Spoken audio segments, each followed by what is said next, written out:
The P. Really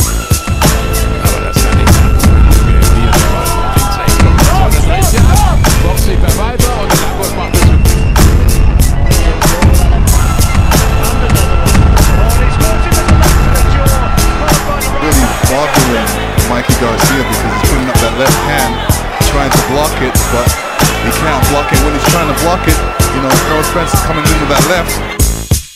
Welcome to the motherfucking relay. We're covering today's top boxing news. Okay, we'll start with this. Well, very soon, WBO champion Zolani Tete is going to be squaring off against WBA champion Nonito Donaire. And this was a fight that I knew was on the way, but it flew kind of low on the radar given all the other news coming out in the sport of boxing. And I didn't realize that this fight is going to be taking place before Naoya Inoue's fight with Emmanuel Rodriguez. Thus, the update to the Ring IQ pound-for-pound list is going to be coming much sooner. It's going to be coming in April as opposed to May. You see, this fight, unlike Inoue's fight, involves 2 world titles. This is a unification fight. Unification! And one surefire way to register as a blip on the Ring IQ pound-for-pound list is to square off against the champion and unify 2 world titles in the process. And it just so happens that this is just that kind of a situation. Thus, the winner of this fight would have a credible argument to be ranked amongst the best pound-for-pound fighters in the world. The thing is that much like the Inoue versus Emmanuel Rodriguez fight, the Nonito Donaire versus Zolani Tete fight, you know, it's a fight between 2 guys that have 2 very different bodies of work. You have to realize that. Say what you want about Nonito Donaire and where he is today in his career, you can't deny that he's already a very accomplished fighter. He's already been a champion in multiple weight classes. Thus, if he were to somehow pull the upset, because that's what I think it would be. If he won.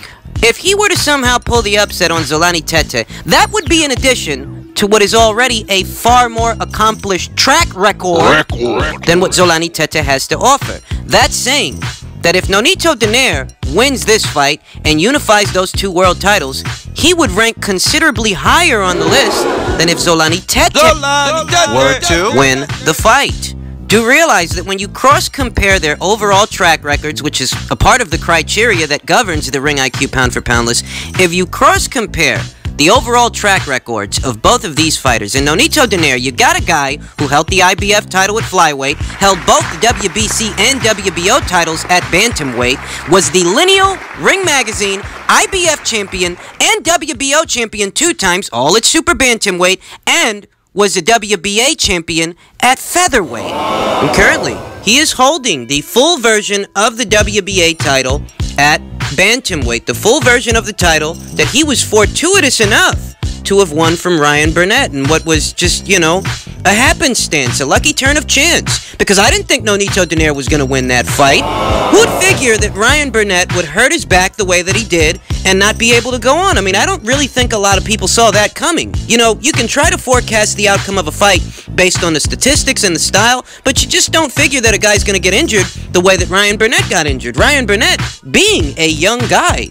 You could argue that Nonito Donaire might have got lucky in that fight, that it's just a happy turn of luck, happy turn of chance, and that's why he is where he is today. You could argue that, but what you can't argue is what's already on his resume. You understand? That if he were to beat Zolani Tete under these circumstances, that really would warrant him being ranked amongst the best pound-for-pound fighters in the world, not just for beating Zolani Tete, If he can. but because in beating Zolani Tete, that would be in addition to what is already a more accomplished body of work. I mean, I think he's got Zolani Tete beat by at least 2 weight classes as far as where have these 2 guys held world titles. You know, Nonito's been a champion at flyweight, bantamweight, super bantamweight, featherweight, whereas Zolani, you know, he's only been a champion in 2 weight classes. He held the IBF at super flyweight, and currently he holds the WBO at bantamweight. So it stands to reason that because the overall track record of a fighter also counts towards where they emerge on the list, It counts. Nonito has a very credible argument to emerge ahead of where Zolani Tete would if he were to win the fight. Now, that doesn't mean that I think Nonito Donaire is going to win this fight, you understand. I'm just explaining that scenario. That doesn't mean that I think Nonito's going to win this fight. If you want my opinion, I think that Nonito is very lucky to be here right now. I think it's a wonder that his name is still around in this kind of a conversation, in this kind of a tournament. Because when I saw that he was going to be going back down there to bantamweight, having not fought there in such a long time, I figured this fucking guy's fish food. I don't know how he's going to make that weight. I don't know how he's going to arrive when he gets to that weight, and I don't know how he's going to perform, given that he's been away from the weight class so long. But you know, he got lucky. Let's call it what it is. He did his job. He did what he had to do, and he's a champion right now, you know? But don't ever be fooled. I don't have Nonito Donaire winning that fight. Quite honestly, I think it's going to be Zolani Tete that emerges on the Ring IQ pound-for-pound list. I think he's going to take Nonito's WBA title and unify it with his WBO. That's what I really think is going to happen, for those that are interested. But that's essentially the rhyme and the reason.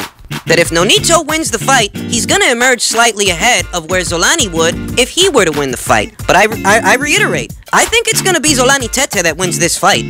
And this fight is scheduled to be going down on April 27th. Keep your eyes peeled for the outcome of that fight. And then in May, not much has changed in regards to the circumstances of Naoya Inoue and Emmanuel Rodriguez's IBF title fight. Not much has changed. If Naoya Inoue procures that world title, given everything he's done so far in his career, his track record, which is what we just discussed, with those things in mind, he'd also emerge on the list. It's just that whoever sits at number 10 would effectively be bumped off. You gotta remember what's going on.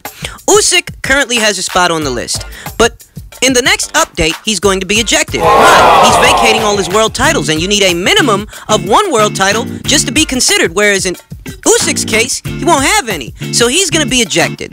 The winner of Zolani Tete versus Nonito Donaire will earn a spot, and presumably, Naoya Inoue, if he does what everybody thinks he's going to do, what I think he's going to do, if he does beat Emmanuel Rodriguez and he does pick up that IBF title, he's going to get a spot. But that will effectively bump off whoever sits at number 10. And who sits at number 10? Errol Spence sits at number 10. This is what I was talking to you guys about. That even though, based on the rules that govern the list, that in defeating a pound-for-pound fighter, you become one yourself, Errol Spence's duration on the list may not be very long, because when you cross-compare the pound-for-pound fighter that he beat, the circumstances around that fight, to the circumstances of all the other fighters that are ranked on this list, they all collected a more credible scalp in their weight class than he did in his. Beating Mikey Garcia ain't the same thing as beating the lineal WBC champion Adonis Stevenson, or the ranked number one, consensus number one junior middleweight in Erislandy Lara.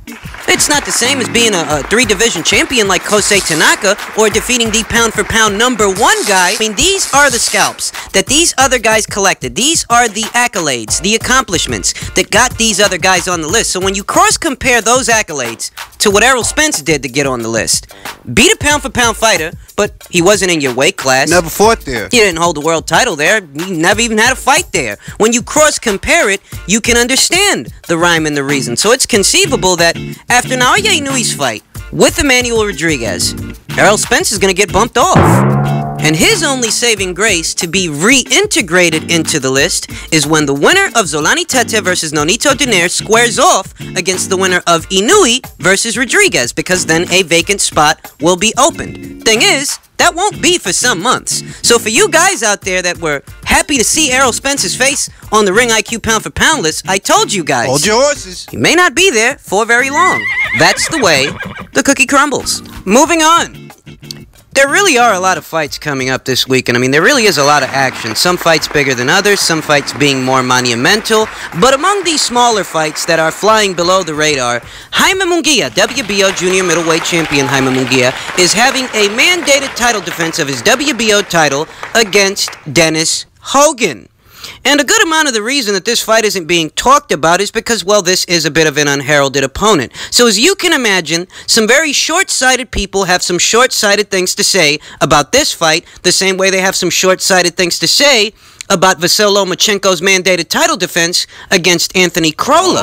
And I find it mind-boggling that with the wealth of information that is so easily disposable to any boxing fan that really wants to be in the know, you know, this isn't your mother and father's era of boxing, you understand. People didn't know all the particulars then the way that they do now because the information wasn't readily available. It was different then. You know, people read newspapers and shit. You had cell phones the size of turkey sandwiches. And you know, stuff like that. This isn't your mother and father's era of boxing. There's really no excuse to be so ignorant, so stupid, and so short-sighted in this postmodern era of boxing, to where you see guys criticizing a champion for having what is a mandated title defense. I mean, it's all in the name.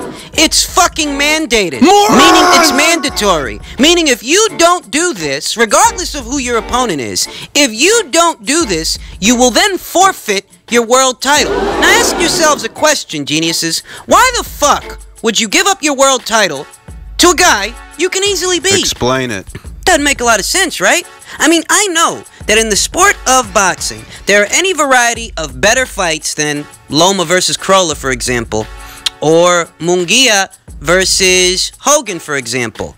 But a lot of times, those great fights, you know, the great fights that we want to see, they are obstructed by either promotional outfits that don't want to work with other promotional outfits, or fighters whose schedules don't coalesce anyway, so the window of opportunity simply isn't there. There are any variety of reasons that sometimes things don't happen. But the fact that so many guys immediately start bitching and moaning that every fight isn't a big fight makes me wonder, yo, when the fuck did you start watching boxing, bro? Because big fights, you know, big fights generally takes a little while for big fights to happen. Sometimes it takes longer than it should. But generally speaking, big fights, you know, they don't happen all the time. These kinds of mandated title fights are just as much a part of the sport as the fucking gloves and the mouth guards. So all the constant bitching and moaning over what are mandated title defense.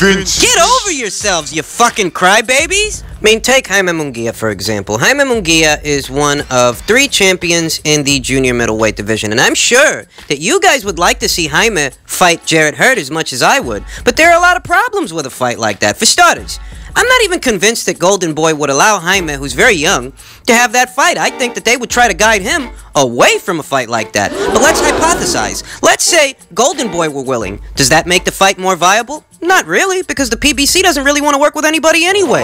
So you got 2 problems right then and there. Now let's hypothesize even further. Let's say that both of those entities were actually willing to make that fight with each other. There's still a problem. What? Jarrett Hurd's already got a fight book with Julian Williams. This is what I mean. So when I see guys complaining about a Jaime Munguia versus Dennis Hogan fight, or a Vasyl Lomachenko versus Anthony Crolla fight, I think to myself, do you actually watch boxing, or do you just go to boxing news sites and complain? I mean, think about it. Richard Comey was supposed to fight Vasyl Lomachenko in a unification fight, but he got injured. That opened the door for the WBA to order Loma to fight Crolla. The only other champion in the weight class, he just went up there to 147 and got embarrassed. Mikey. So that fight's not viable, in which case, Loma's got to keep busy with somebody. Why not fight is fucking mandatory? This is what I mean. These guys complain about some really just idiotic shit.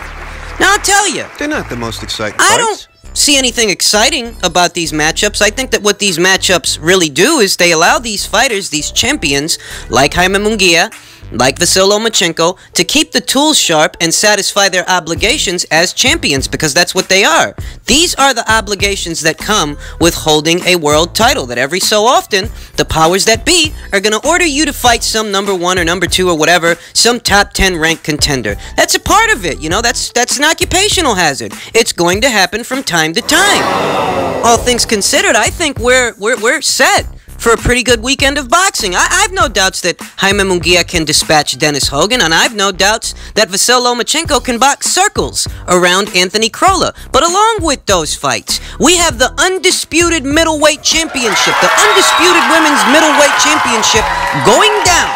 The long-anticipated fight between Christina Hammer and Clarissa Shields. They're finally gonna climb in that squared circle and hash out their differences. We got that coming up. So all things considered, this is a fully loaded weekend of boxing. And even if you're not as excited by some of these fights as you are with others, when you got that much boxing going on in one weekend, how could you really complain? Now, among this weekend's fights, we're going to be seeing WBO flyweight champion Arely Muciño in action on the undercard for the Dennis Hogan versus Jaime Munguia fight this weekend.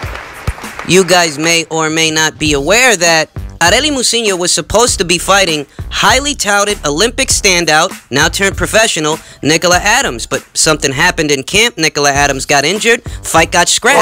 As a result of that, Arely Muciño's got to keep busy with somebody, so here we are. And she's going to be keeping busy with Venezuelan contender Yairineth Altuve, who sports a professional record of 10 wins, 2 losses, with 10 knockouts. That's saying that every single victory Yairineth Altuve has racked up as a professional was a victory that she won by way of knockout.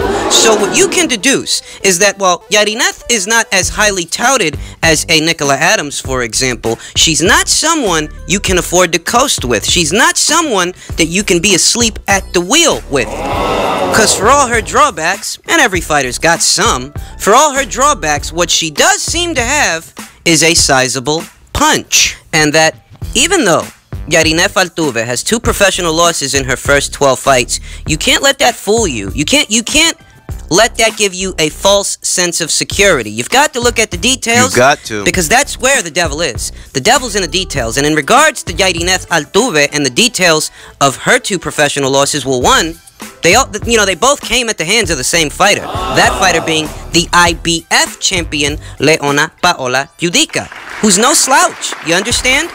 Both of those losses that Yairineth Altuve suffered, they were to the same person. And to top that all off, she wasn't stopped in either of those fights. So don't let those 2 losses fool you into thinking that she may be some walk in the park or that you can afford to take your eyes off the ball. Arely Muciño has to be on her P's and Q's with Altuve just as much as she had to be on her P's and Q's. On her P's and Q's with Nicola Adams. So if Arely Muciño really wants to hang on to that WBO flyweight title, it behooves her to not take this opponent lightly and take her as seriously as she would Nicola Adams. Now, I wonder if, the cancellation of the fight means the fight is going to be off altogether, the fight between Adams and Muciño, that, okay, Adams got injured, but after she's all recuperated and medically cleared, can we expect to see that fight at a later date? Because, I really haven't heard it referred to as a postponement so much as a cancellation. And we see that Arely Muciño, the show goes on for her. She said, fight didn't happen. Okay, I'll just fight somebody else. So we'll see what happens with that. But for now, keep your eyes peeled for Arely Muciño against Yairineth Altuve this weekend on the undercard for the Hogan versus Munguia fight.